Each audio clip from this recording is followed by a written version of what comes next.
Hello best friend, for today's video mag-iihaw tayo. Ayan, request ng aking anak yan. Ayan, pagbigyan natin yung kanyang hilig nang walang ligalig. So ayan ang ulam for today's video, inihaw na liempo.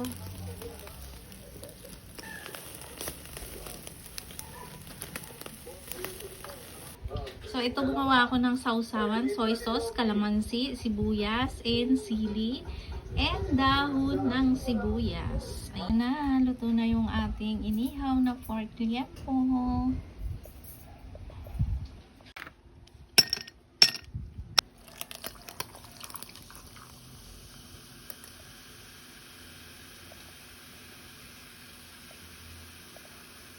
Hinilig kamay ko.